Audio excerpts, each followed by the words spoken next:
హరే కృష్ణ 108 శ్లోకాల యజ్ఞంలో భాగంగా 64వ శ్లోకం అంటే 9వ అధ్యాయం 4వ శ్లోకం.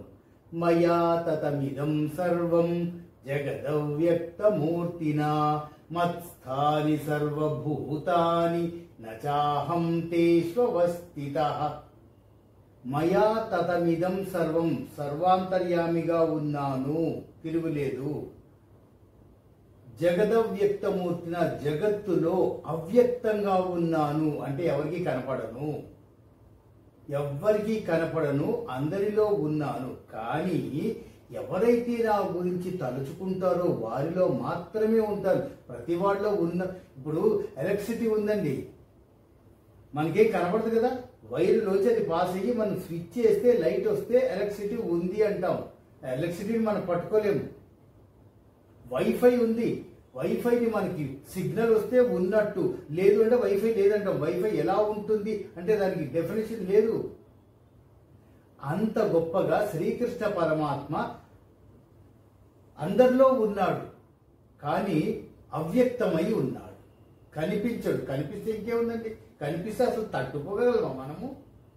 ఆ విశ్వరూపాన్ని మనం తట్టుకోగలమా? మనుషులం మనము, మన నేత్రాలు, మన కళ్ళు తట్టుకోలేవండి. అందుకే మనోనేత్రంతో చూస్తాము. ధ్యానంలోకి వెళ్ళి ఆయనతో పరిచయం పెంచుకుంటాం.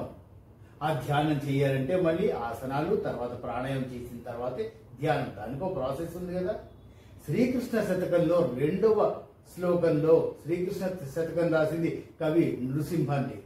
ఆయన అంటారు, నీవే తల్లివి తండ్రివి, నీవే నా తోడు నీడ సఖుడవు, నీవే గురుడవు దైవము, నీవే నా సతియు గతియు నిజముగ కృష్ణ.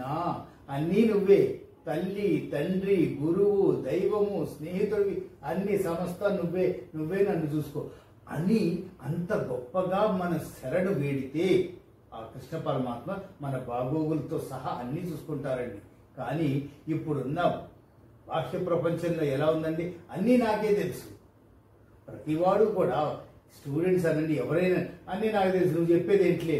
మరి తెలిసినప్పుడు ఇంక కృష్ణ పరమాత్మ కనిపించడు, వినిపించడు, అసలు పట్టించుకోడు కూడా. అన్నీ నాకే తెలుసు అంటున్నావు కదా. అందుకే ఈ కలియుగంలో ఎన్ని దారుణాలు జరుగుతున్నాయి చూడండి. దైవాన్ని పక్కన పెడితే జరిగేవి దారుణాలు. దైవాన్ని సంకల్ప బలంతో తెచ్చుకుంటే ఎంత గొప్పగా ఉంటుందో మనం మహాత్ముల్ని చూస్తున్నాం. మనం లేమా? మనం కూడా దైవ బలంతోనే ఉన్నామండి.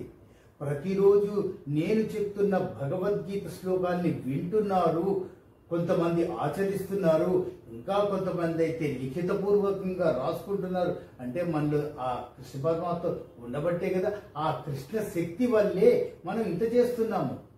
అంత ఆయనే శక్తి. ఎలాగున్నాడు? మనకి కనిపించకుండా ఉన్నాడు, అవ్యక్తమై ఉన్నాడు. ఆ శక్తి వల్లే మనం ఇన్ని చేయగలుగుతున్నాము అనేది గుర్తుపెట్టుకోవాలి. కంప్యూటర్ మీద అన్ని చూస్తున్నారు, అన్ని చేస్తున్నారు, అది ఒక జస్ట్ స్క్రీన్. ఆ స్క్రీన్కి ఎలక్ట్రిసిటీ లేకపోతే మీరు అనుకునేవి, మీ ఎంజాయ్మెంట్ కానీ మీరేం చూడడానికి ఇంకేం లేదు. అది స్క్రీన్ మాత్రమే.